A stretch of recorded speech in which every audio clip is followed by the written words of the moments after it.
It is Sunday sit-down time. We got the man, Gabe DeArmond, in the house, and you're wearing it on the shirt. You made a big move this week over to 24/7 Sports. Yeah, had been one place for 21 years, now in a new place, so part of a new network. This is I haven't counted, I think the 412th TV or radio or whatever appearance I've done. But yeah, we switched over, new network, exact same site, exact same people, pretty much same product, just in a different place. Well, awesome. Congratulations on the move. What a first week you got on the 24/7 Sports. It was so good until like 11 o'clock Saturday.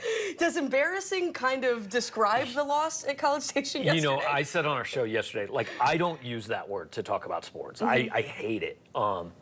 It was appropriate yesterday. I mean, I'm not embarrassed. You know, fans shouldn't be embarrassed, but I would imagine anybody involved with Missouri football feels that way. I mean, I remember as a 17-year-old watching Missouri lose 73-0 in that stadium. It wasn't a lot better yesterday, to be honest. What do you think specifically? What just caught up with them? What was the one thing that you could pinpoint? Was there one thing you could pinpoint? No, it was really the football. Yeah. It was all of the football. No, I mean, look, Brady was, let's get that out of the way. He was bad and has not been he has been worse this season than he was last season. But there's this idea that if you just change the quarterback, everything else is okay. He was pressured on 45% of his snaps. That offensive line was awful yesterday. The wide receiving core that's been telling us since March they were the best in the country is not the best in the country. They don't use the tight ends. The offensive coordinator appears to think he has a running quarterback who isn't running the ball very well.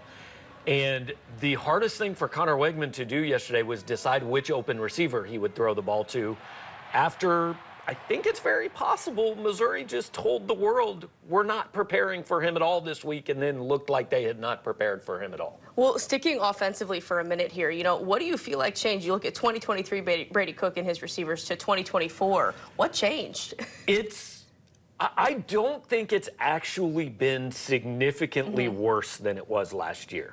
I think they got some breaks. He made some plays at the right time. If you look back at his last 6 games of the year, games 3 through 6, K-State through LSU, he was unbelievable. Those last 6, 7 games, the numbers were real pedestrian, right? And he didn't beat them and had enough around him to win the games. This year, through the first 4 weeks, he'd done the same thing, honestly. Hadn't beaten them when they had to have a play, had made them. And it all just kind of caught up yesterday in this snowball perfect storm of you played a talented team who played really well, and you had nobody around you play well, and it just gave us what we got. Well, you touched on it. He was running for his dear life yesterday. I mean, that offensive line wasn't doing him any favors at all. When you look at the addition of Caden Green in the offseason, a lot of excitement there. What's going on with this offensive line?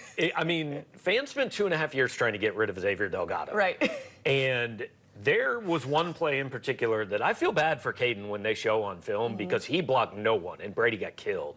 The guy next to him, Marcus Bryant, this is going to be the interesting thing about the portal era. Oh, we got this guy that everybody wanted, and I'm sure we spent a lot of money to do it, and he was an all-AAC player. Well, that's different, right? Just because, like, you had a hole there that was created when Javon Foster went off to the pros, and because you hadn't recruited anybody who could replace him, you go in the portal and find what is one of the most important positions on the field, and I don't know what to tell you. He just hadn't been good enough this year. I mean, he has struggled before yesterday, but yesterday when you were facing an NFL defensive line, at least 3 of those 4 guys are going to play on Sundays, it was exposed. Well, I felt like really, you know, we talked about before we sat down here, that pass interference call really seemed to just affect the game, the missed pass interference call, I should say. How much do you feel like that impacted the momentum there? It was a bad call. Yeah. Let's say that off the start. Well, it was a good call at first. Yeah. And then they decided it was going to be a bad call. But those happen. There were 13 minutes left in the first quarter. That call doesn't make, even if they make the call right, Missouri scores a touchdown. First of all, I have no faith they would have scored a touchdown. They were still at the 15-yard line. But even if they do and they go up 7-0, like, name the rest of the plays Missouri did really well on all day long on either side of the football. I mean, instead of 41-10, it's 41-17. I mean, I get the argument that, well, it changed everything.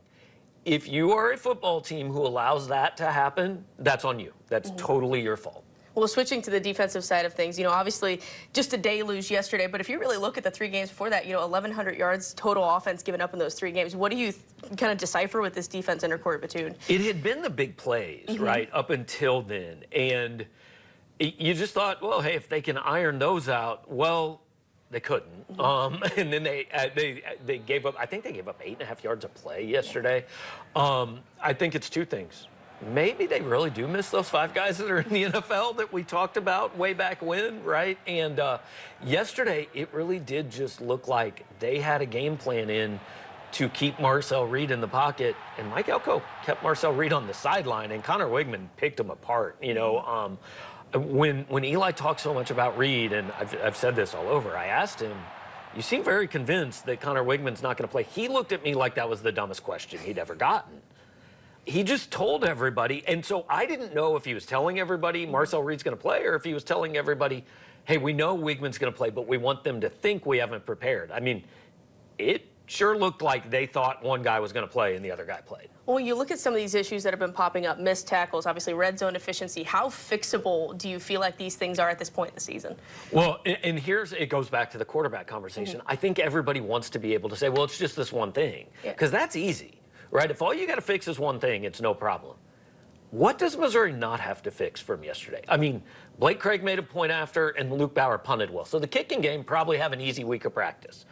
Other than that, I mean, there was nothing that was good. And yeah, I know Luther could have had 150 yards, but I think we also need to get past this idea of Luther Burden and the Missouri Tigers. He's part of this team. If this team fails, he failed. And I know it's not his fault they had the cameras on him the entire game, but he has to know that's going to happen. Well, obviously, it seems pretty obvious that it took a big hit to those college football playoff aspirations. Look at where you're going to the SEC championship also. How much of a hit do you feel like it is? So I said yesterday, I don't want to talk about that. Because yesterday's performance is so far away from that.